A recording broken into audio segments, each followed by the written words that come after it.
वो ताजा ताजा रहा इसलिए बैठ गए।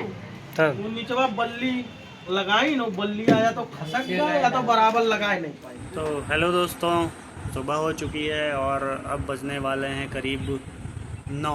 और मैं चूँकि रोज़ जल्दी उठ जाता हूँ, आप सब जानते ही हैं, आपको बताता हूँ कि 6 बजे मैं उठ जाता हूँ क्योंकि दोनों बच्चों को स्कूल भेजना रहता है और नाश्ता कराने की ज़िम्मेदारी मेरी ही रहती है। तो सुबह हो गई है, मैं भी जो है फ्रेश हो चुका हूँ, केवल नहाना बाकी है। तो चलते हैं, नहा लेते हैं। उसके बाद आज कमरे की दीवार लगभग तैयार हो गई है, उसको देखते हैं कि मिस्त्री आज क्या बनाएगा। मेरे ख्याल से आज सीढ़ी का काम होना है। और यकीन मानिए कि घर में बहुत पैसा लगता है। घर ये कहता है कि आप छू के देखिए हमें, उसके बाद बताएंगे कितना पैसा लगेगा। अब मैंने जो है अब तक 2 से ऊपर लगा दिया है। अब कितना लगेगा ये नहीं पता है, लेकिन सांस ऊपर नीचे होती है क्योंकि कमाई कम है और खर्चे ज़्यादा हैं। घर बनवाना भी बहुत ज़रूरी है क्योंकि रहने की कोई व्यवस्था नहीं। आप देख ही रहे हैं मेरे पीछे में जहाँ मैं रह रहा हूँ, ये देखिए सब भरा पड़ा है।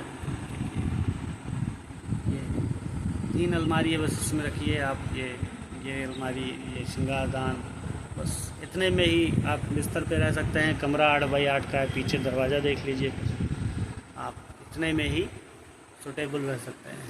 8 बाई 8 का कमरा है, इसमें मैं करीब 10 साल से हूँ। और अब जो है यहाँ से निकलने के लिए नए मकान की तैयारी हो रही है, नया मकान बन रहा है और आज दिखाएंगे कि क्या बन रहा है। तो दोस्तों मदद मांगनी नहीं चाहिए और मैं मांगता भी नहीं हूँ, लेकिन अगर कोई मदद करना चाहेगा तो मैं मना भी नहीं करूँगा।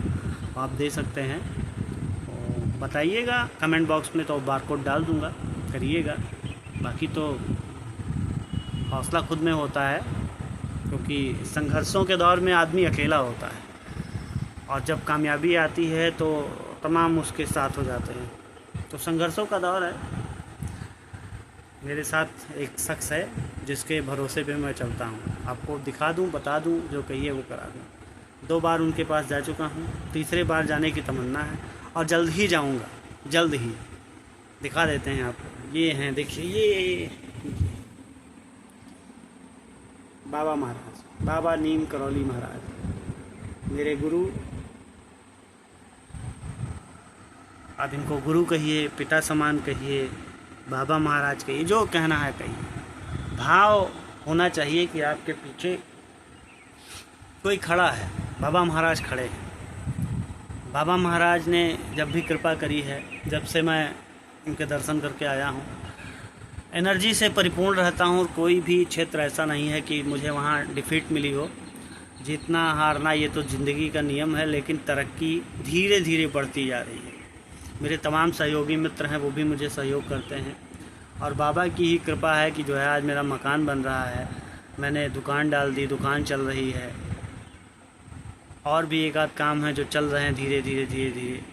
और जब वो मुकाम आने वाला होगा तब भी आपको बताऊंगा कि वक्त कैसे बदलता है। और एक चीज़ जान लीजिए कि बाबा महाराज की कृपा जिस पर होती है उसका वक्त ज़रूर बदलता है। तो एक बार फिर चलते हैं और देखते हैं कि पुराने घर पे जहाँ मेरा मकान बन रहा है वहाँ क्या काम हो रहा है। तो चलते हैं। क्या वो ताजा ताजा रहा इसलिए बैठ गए। तब वो नीचवा बल्ली लगाई ना, बल्ली आया तो खसक गया या तो बराबर लगाए नहीं पाई। बल्ली या तो खसक गया या तो बराबर लगा नहीं, 2 में से एक चीज है।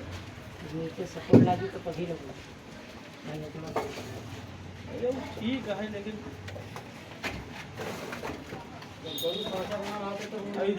तो दोस्तों तस्वीरों में आप देख सकते हैं कि तस्वीरें थोड़ी तेज़ नज़र आएंगी आपको, लेकिन जो मेरी दीवार मिस्त्री ने बनाई थी उसको तोड़ा जा रहा है। ये मैंने जानबूझकर कहा है कि इनसे निकाल दीजिए क्योंकि इन्होंने जो लेंटर लगाया था चौखट बाजू मतलब दरवाजे के ऊपर, वो टेढ़ा हो गया था। प्रॉपर व्यवस्था नहीं की थी, पहले से बल्ली पटरे कायदे से नहीं लगाए गए थे। चूँकि आज मैं था नहीं इसलिए ये नुकसान हो गया। और आप नीचे देखिए सारा जो है वो मसाला मेरा गिर रहा है, ये बड़ा नुकसान है। और दीवार को मैं तोड़वा रहा हूँ, नई बनी दीवार है इसलिए सीमेंट से निकल जा रही है और सारा मसाला ख़राब हो रहा है मेरा। अब एक बार फिर लेंटर को निकलवाऊँगा और लेंटर को निकलवाने के बाद फिर से लेंटर को रखवाऊँगा और उसमें गीला मसाला भरवाऊँगा जिससे वो मजबूती आ जाए उसमें। और ये रामू भैया हैं, ये इनको भी जो है जिम्मेदारी सौंपी गई थी कि आप देखिए, लेकिन शायद इन्होंने भी थोड़ी सी लापरवाही बरती जिसके चलते ये नुकसान हुआ है। और ये खुद अब उस दीवार को उजाड़ रहे हैं जो आशियाना मैं बना रहा हूँ अपने लिए, अपने परिवार के लिए कि जिसमें मुझे रहना है। अगर नीचे की बिल्डिंग कमज़ोर हो जाएगी तो ऊपर की बिल्डिंग कैसे जो है रुकेगी। इसलिए मैं थोड़ा सा भी इस मामले में कोई रिस्क नहीं लेना चाहता हूँ, इसीलिए मैंने इस दीवार को तोड़वा दिया। कल फिर बनेगा।